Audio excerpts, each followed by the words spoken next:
do eyes and lips, do boobs and legs, do whatever you want, okay? We will not live by these rules in 2023, okay? We are grown up, we bought it ourselves, want to shove it all on one face at one time, you go for it. Hi guys, welcome back to my channel. I hope you're having a great day so far, and welcome to today's video, which is going to be the next episode of Makeup Dilemmas, where I try my best to solve your beauty or makeup related problems, struggles, give you advice, and just share my wisdom, because I am so wise. I'm such a wise old owl. Just an owl. I'm just a wise owl. No old. So without further ado, let's get started. Okay, so first up from Yale Meow, that's what I'm going for. I buy way too much makeup. Any tips how to low buy? So obviously I'm not on a low buy, I'm a beauty content creator. So I'm on like an insane buy all of the time, but I certainly would never recommend that anyone who isn't a content creator would buy the amount of makeup that I do. Obviously everybody has their own level of what is and isn't appropriate for them to spend on makeup, but if you're on a low buy or you're just trying to cut back on makeup spending, a top tip that I apply to anything in life, if it's not for my channel, when it comes to like new launches and I'm trying to decide for myself whether I want something or not, a cooling off period is my top tip.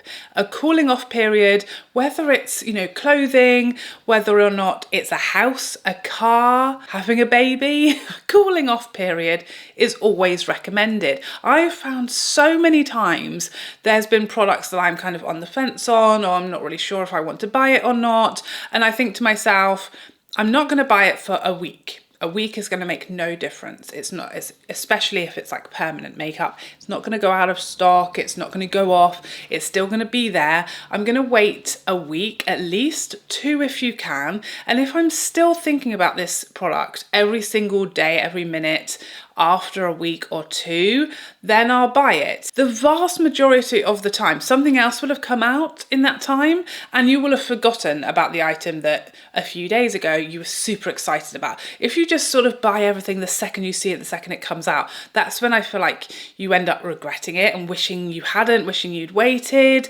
something else has come out and now you don't have the money for it. I always feel like if something is permanent, give yourself a cooling off period. We all get excited when we see something new and shiny in the box.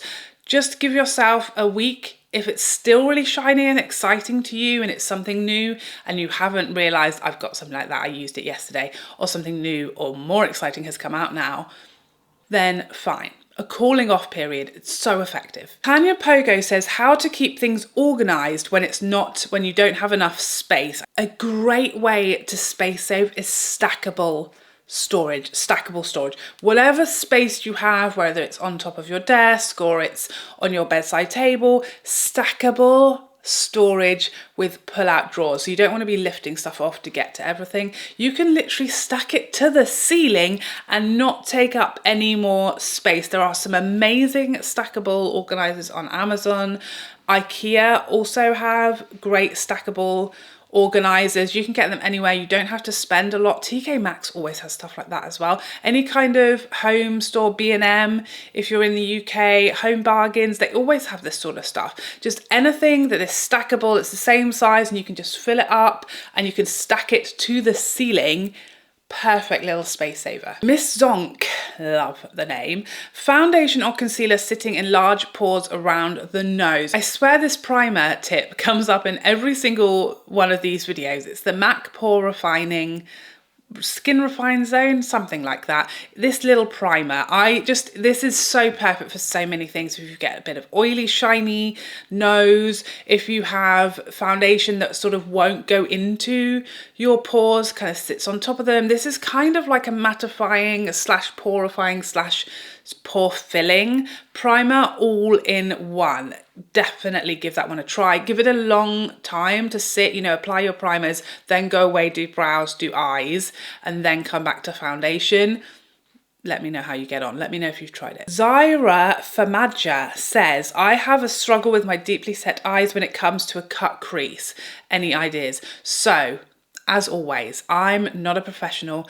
I don't have deep set eyes. I have hooded eyes. They're not completely hooded, but I have hooded eyes. I don't have deeply set eyes. So it's a different little tricky thing, a little quirk for the eyeballs to work with. My number one tip with anything like this is find creators, find makeup artists with the same eyes as you.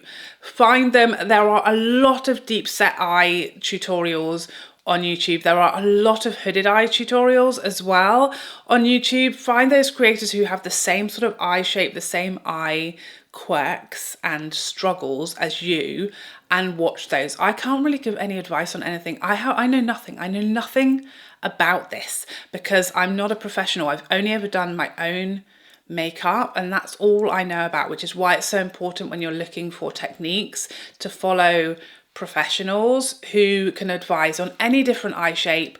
They've worked on all different types of faces and eyes and everything else, and they will know the answer to this. I don't know anything. I barely know what I'm eating for lunch today, although I'm excited to find out. Renata Hamdan says, darker eyeshadows never look good on my deep set eyes, but I like them. Do we have any tips? I feel like there are certain colours and types of eyeshadow that don't necessarily suit me, but I enjoy it anyway and I like the look of them, so I don't really care. Like, I feel like a lot of the time it suits me more to go like all matte, very, very neutral than it does necessarily super colourful eye look, but I don't really care. I feel like we should do what we enjoy, and maybe there's something there about playing around with the colours. So you said darker eyeshadows. Maybe try like darker greens or darker blues rather than like dark browns. Just play around a little with the colour. Maybe also try and keep the deeper shades to the outer third of your eyes. Play around with placement. But at the end of the day, I feel like sometimes we worry too much about what suits us the most, what colours look good on us the most, and less about what we just like. Because makeup should be fun and we should enjoy it and we should play with it. And yes, sometimes we're using it to enhance our features or to feel like we look our best, but sometimes it's just fun. So try not to worry so much about whether it suits you or not, and use what you like and what you enjoy. Rachel M. Hannon says, how much foundation is correct? I feel like I never put enough makeup on. There's no such thing. There's no such thing as correct. Every foundation, it will be a different amount. That's number one. Number two, it will depend on your skin type, the kind of coverage that you want to achieve, and the type of foundation, the amount of coverage that foundation gives you. There's no right amount. I always say start light and build up because it's much easier to add more than it is to take away. What you want to achieve is going to really matter here. Do you want a full flawless coverage, or do you just want to even out your skin tone a little? Because typically what I'm going for is somewhere in the middle. I want to even out my redness, discoloration, and give myself a nice even skin tone, but I don't want like a complete flawless blank canvas. Most of the time I like a little bit of skin showing through. I like to look a little bit more natural most of the time, not always, but most of the time. So I will start off with like a light coverage and then just build up in the areas where my redness is still showing through, my discoloration is still showing through, until I'm happy. But there's no right or wrong amount. It's just what's right or wrong for you and what you enjoy and what you're trying to achieve. But I would start off with one pump. I typically feel like when there's a pump with a foundation, with any product, it's telling you this is how much, because every pump is different, if you've noticed. No two pumps are the same. You know, a pump of one foundation will be like a dot, a pump of another foundation will be quite a large amount, and that's a hint from the brand. This is how much we think you need for a full face. And most of the time I'm like, no, I need 3 pumps. What are you talking about? But sometimes they're right, depending on what you're going for and depending on the tool that you're using. You know, if you're using your hands or a sponge versus a brush, is going to be a different amount that you need. So start with a pump. Add a little more if you want or need it in the places where you want or need it. Don't worry about the right amount. I keep on doing this at the moment. I'm so sorry. It's so annoying. It's because my children are doing it with everything. They're like, Mummy, can we have breakfast? What? FC Chowders says, how can I stop watery eyes ruining my makeup? I've tried all the eye sprays. So it sounds like you have tried to address actually why your eyes are watery. I get really watery eyes, like mostly in the summer. I don't even think it's necessarily hay fever related. I think it's just like dry eyes, and eye drops, just using a really hydrating eye drop in the morning has really helped me. But it sounds like you've kind of given that a try, and what we're wanting to do is your eyes are going to be watery. We want our makeup to deal with it. Waterproof products that claim to be waterproof or water resistant, setting really well, setting sprays.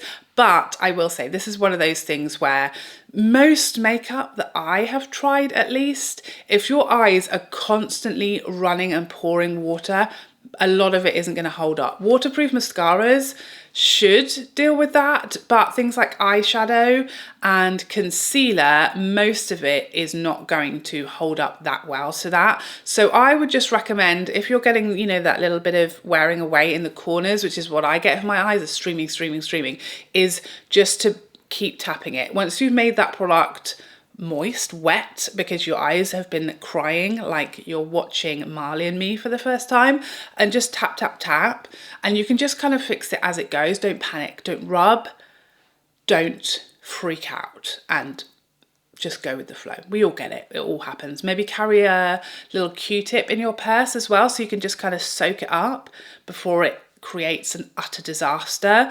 But yeah, I think a lot of makeup isn't going to cope with that very well, but obviously go for waterproof, water resistant products, and that's probably your best bet. Jasmine says, Charlotte Tilbury do not have my shade in the Light Wonder foundation. Can you suggest an alternative? So I haven't used Charlotte Tilbury Light Wonder for years, but to my memory, it's basically a light coverage with some luminosity. I would recommend trying maybe the Shiseido skin tint.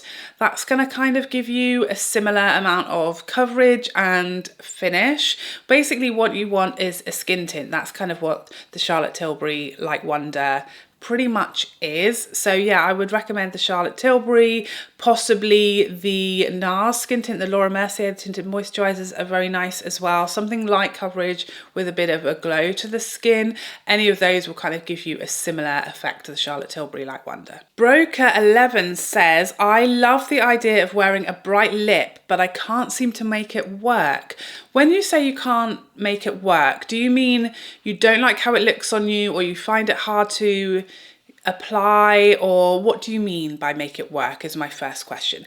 I would say if you're struggling to find one that works on you, just keep trying with different colours. You know, you've got pinks, you've got purples, you've got plums, you've got orangey or peachy, coral shades.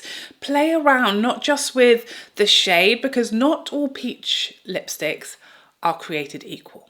You know, there can be more or less opaque, they can have different finishes, different undertones even. You know, all oranges are not necessarily super warm. You can get cooler shades, more neutral, more warm. You can get bolder, you can get a sheerer colour. I would say one of the really great formulas to start out with bold lips would be Lisa Eldridge's Luxuriously Lucent, because they're so buildable. You know, you could do a real sheer kiss, or you can really build it up. And she also has a lot of colours that are like airing on bright, but they're not really intimidating. They've got a bit of brightness to them, but they're not like a crazy neon colour. So I would definitely look at the colours from Lisa Eldridge's Luxuriously Lucent.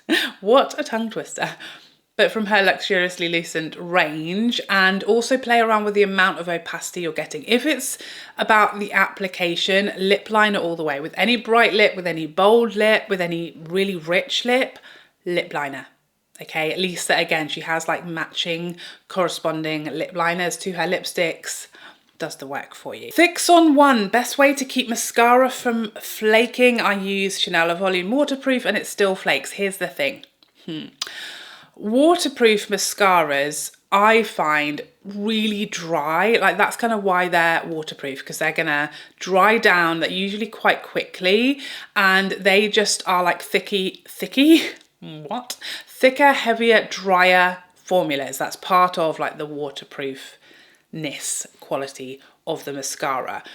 So if you don't need a waterproof mascara, I would recommend not using waterproof because they are typically crumblier, flakier, drier. That's why I don't like them. I find them, I just hate them. I hate waterproof mascara. I don't like it. But I know lots of people need a waterproof mascara because you've got runny eyes or because you get transfer if you've got oilier lids, things like that. So if you really need a waterproof mascara, I would try a different one. I try a different brand. Just because it's Chanel doesn't mean it's necessarily going to work. It could be that it's old or it's aging really quickly and that's why it's drying out and you're getting that flakiness throughout the day. But yeah, not all mascaras are equal and not all waterproof mascaras are equal. So it may just be that that one is temperamental, it's just not working, it's not doing it for you. But yeah, I think waterproof mascaras are more prone to flaking in my experience. One of the reasons I don't like them.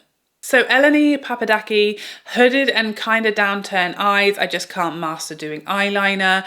My number one tip when you're trying with anyone with any eye shape, when you're trying to master eyeliner, is to start off with shadow, with using eyeshadow or then a liner, like a crayon liner, rather than going in with liquid liner. I would 100% get the finest brush you can find. Rephr do an amazing one, really, really teeny tiny, and use an eyeshadow, any whatever shade you want to use, a black shadow, a deeper brown shadow, or something that goes with the eyeshadow look that you're doing, and start off with that. It's so much easier, and it's so much easier to correct if you make a hash of it, whereas like a liquid black liner, if you've really messed that up, that's tricky.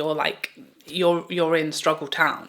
Start off with shadow. It's just so much easier and more forgiving, and just play around. I always find with any kind of hooded eyes, anything like that, the thinner the better. The thinner, work around the crease. Do not go up to the crease. You might have to do the liner angle more straight than sort of super sharp and up, you know, slanted at an angle. You want to do it flatter, avoid where the hood and the crease starts, but play around with eyeshadow. It's so much easier to do than a liquid liner. Huda Beauty says, colour matching lipsticks with eyeshadow, what works, what doesn't, rules. I mean, as my amazing friend Robert says, there aren't rules in makeup, but there are theories and techniques. So for me, I tend to prioritize my eyeshadow. So I will do my eyeshadow first, and then when I'm finished with my full face, I'll decide on my lipstick. If I've gone for something really colorful, like I did today, well, it's not super colorful, but I did go for like a greenish look. It's not a neutral eyeshadow look. So therefore I want to stick to a pretty neutral lip color, because I don't want, it's a bit like, you know, when your mum used to say, you know, boobs or legs, never both. It's a bit like that. That's the theory that I apply to my life. I go, you know, shadow or lips, never both. If I want to do both, I want them the same color. So if I want bold shadow and lips, then I want them to match. So, you know, peach and peach or pink and pink, or purple and purple, you get the idea. But if you've done nude on one or the other, then you can do whatever you want. So if, you know, you've gone for a nude neutral eyeshadow look, you can go for any lip you like. I also kind of slightly factor in blush as well.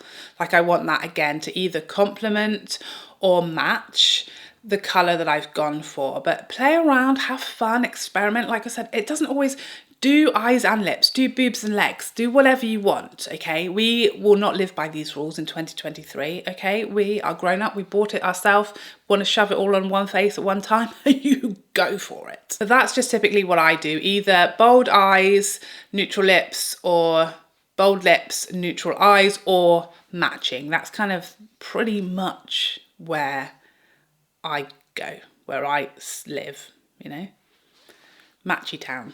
Also from Huda Beauty, what's the difference between using a brush or a beauty blender for foundation? Never used a beauty blender. So the thing about beauty blenders is I typically use a brush. I typically prefer a brush.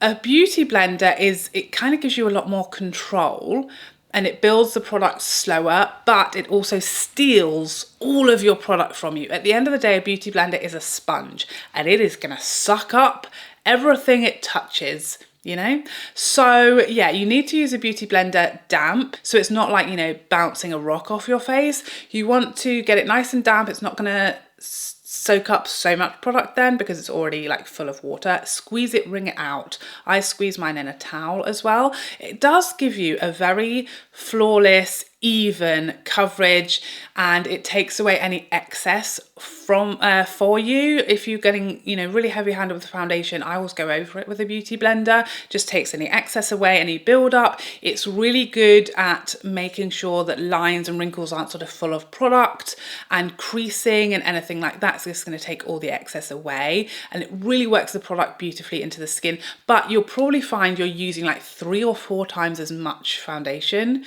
or whatever the product is with a sponge, because it's going to soak so much up, and you'll find that when you wash it and you see how much product is like pouring out of your sponge. So it's really personal preference. A brush will give you more coverage with less product, but maybe slightly more like finessing, because you've got things like brush strokes and things like that, and you need to buff it into the skin. A sponge is going to use a lot more product, but it's probably a little easier to control and build up and get a more natural amount of coverage. Laurel 1990 says, not necessarily a problem, but how do you prime your eyes for shadow? I use the dreaded, the cursed, the banned concealer set with powder. At the moment, I'm using the NARS Pot concealer because it's just really convenient and it gives me perfect coverage of my entire eye area, and I use like a little buffing brush from Rephr, and then I set that with my Pat McGrath setting powder in the medium shade, and that gives me a very easy canvas. Because I'm setting it with powder, it's very easy to blend into. I know makeup artists would say that you need to use an eyeshadow primer and that's going to be much better, but I personally find it easier to blend like powders into powder, and it just helps me blend when I'm not the best at blending. So that's what I do: concealer set with powder. Politely Fun says, what do you do with a friend who often gives you unsolicited beauty advice? Oh, ditch them. No, I'm just kidding. I mean, it really depends on what kind of beauty advice we're talking about. If they're like constantly criticizing you, that's just the sort of negativity that I don't personally want around me, and I feel like that's not a friend. If they're constantly telling you, did you know that your eyeshadow doesn't suit you today? Oh, you should really use it. If it's like that vibe, that's not a friend. That's someone who is like digging at you, and that's not something that I would invite into my space. If it's more so that they are like sharing with you, or they're maybe trying to talk to you because they know that you're super into beauty, and maybe they're just like sort of fumbling it a little bit. Maybe they're a little bit awkwardly raising it with you. Maybe they want to chat. So I would try, if it's coming from a nice place, like, oh, have you tried this? Oh, do you know that if you do this, it does? Maybe try doing it back, engaging in the conversation, and you can kind of work out what's the intention here. Are they just trying to engage with you because they know that you love beauty as well? Or are they trying to tear you down, put you down, make you feel bad, trying to criticize you, trying to embarrass you if they're doing it in front of others? Or is it just coming from a place they want to open the chat, they love beauty and makeup and they know you do too, and they want to engage with you, and they're just maybe not handling it or not approaching it in a way that is resonating with you? Maybe just try like saying, yeah, you know, I do that all the time, I actually prefer it like this, have you tried that? Do it back and see, you know, what you get back. That will usually tell you, you know, what's the intent here? Because it might be just completely innocent and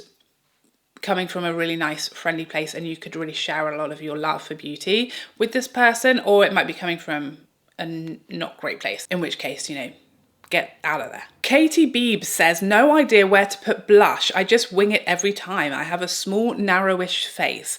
The thing about blush placement is it can change your whole face shape, make your makeup and your face look completely different depending on where you place it. So you said you've got a small, narrow face. The key thing is, what shape is your small narrow face, and what are you wanting to achieve with blush? Because if you have a longer face shape that's very narrow and you want to make your cheeks and this area look wider to give you more of a sort of oval shape, then you might want to put your blush on your cheekbones, place it further in to give you sort of fuller cheeks and to make your face look a little more oval. Or do you want to lift your face? If you have a longer face shape like I do, I like to place my blush higher so it lifts my face. If I place it too low or too close in, it drags my face down. I like to give myself a lifted laminated look. So number one, figure out what shape your face is. Is it oval? Is it long? Is it oblong? Is it a diamond? And then think about, what do you want to achieve with your blush? Do you want to lift your face? Do you want to give a sun-kissed effect? Do you want to widen your features? Do you want your cheekbones to stand out? What are you trying to achieve? That's the two things you need. And then there are some great photos, like face mapping photos on Google. If you just look up, or Pinterest, there's some great face mapping about blush placement dependent on your face shape. YPH 500 says, I really struggle with my bronzer position. It all blends out and I can't see any definition. So it sounds like when you're saying it blends out and it's basically gone, are you using cream products? I'm not sure, because that to me is a different thing. When you apply a cream, then you have to kind of blend it out, right? Whereas if you're using powders, you're typically building up. So I would suggest going for that. Again, it depends really on your face shape and what you're trying to achieve with your bronzer. If you want an all over bronzed effect, you might want to go all over your forehead, cheeks, nose, jawline, neck. Whereas if you want a more sculpted bronze effect, you want to stick, you know, to your cheekbones, keep it on the perimeters of your face, size of your forehead. You know, again, that's all going to depend on your face shape and what you want to achieve with the bronzer. But if it's blending away, I would suggest starting like light and building up, as opposed to applying a lot of product and then blending out, because that's when it kind of tends to travel to where you didn't intend it to be. You know, if you start light and build up, and you can just add and add in the place where you want your bronzer to be, that's easier than, you know, going heavy-handed with a lot of product and then you've got nowhere to blend it until it's kind of all over your whole face, you know? Ella Graham Makeup says, my eyebrows fall down even with brow freeze before, gel after. Here, I've got two words change your life, okay? Brow lamination. It's going to be life-changing. This was me before I had my brows laminated, before I started laminating my brows. Nothing would keep them in place, nothing. I tried everything everybody else says works for them.